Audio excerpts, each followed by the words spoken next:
ভারত বনাম ইংল্যান্ড তৃতীয় টেস্টে ভারতকে 22 রানে হারিয়ে দিয়েছে ইংল্যান্ড। লর্ডস ক্রিকেট স্টেডিয়ামে ভারতকে মাত্র 22 রানে হারিয়ে দিয়েছে ইংল্যান্ড দল। এবং ভারত যেভাবে লড়াই করেছে এবং যেভাবে ইংল্যান্ড বলারদেরকে ভয় ধরিয়ে দিয়েছিল, এটা জাস্ট অসাধারণ। জাস্ট স্যালুট রবীন্দ্র জাডেজাকে, মোহাম্মদ সিরাজকে, জসপ্রীত বুমরাকে। জাস্ট অসাধারণ, জাস্ট ওয়াও।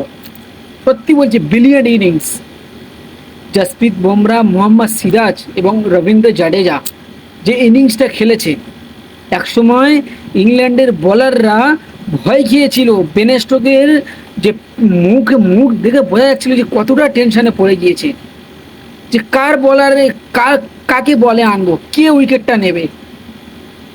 এরকম একটা মানে দুশ্চিন্তায় পড়ে গিয়েছিল ইংল্যান্ড দলের ক্যাপ্টেন বেন স্টোক।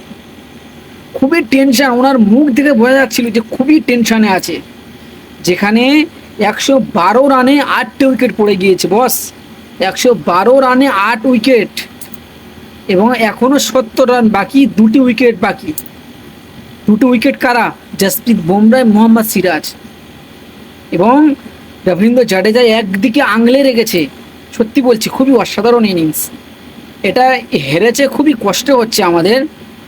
যদি এটা 100 রানে অল উইকেট হয়ে যেত ভারত, তাও এতটা কষ্ট হতো না যতটা কষ্ট 170 রানে অল উইকেট হয়ে গিয়ে। সত্যি বলছি, যদি 100 বা 120 রানে অল উইকেট হয়ে যেত, বা 50 রান যদি অল উইকেট হয়ে যেত ভারত, এতটা আমরা কষ্ট পেতাম না যতটা 170 রানে অল উইকেট হয়ে গিয়েছে, যতটা কষ্ট পাচ্ছি।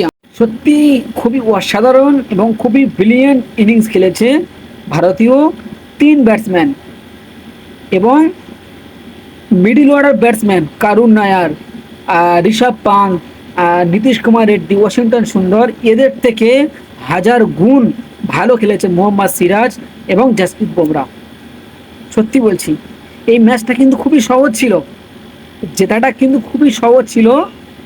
এই ইন্ডিয়ার জন্য ম্যাচটি জেতা খুবই সহজ ছিল, কিন্তু এই ভারতীয় দল এই জেতা ম্যাচটা কঠিন করে নিয়েছে। কেননা মিডিল অর্ডার ব্যাটসম্যান ক্রিজে দাঁড়াতেই পারেনি। ম্যাচ জিতবে কি করে ভাই? 100 রান হোক, 192 রান হোক, মিডিল অর্ডার ব্যাটসম্যান ক্রিজে দাঁড়াতেই পারেনি, জিতবে কি করে? তাও মোহাম্মদ সিরাজ এবং জসপ্রীত বুমরা, রবীন্দ্র জাডেজা যে মানে লড়াইটা করেছে, এই লড়াইটা জাস্ট ওয়াও।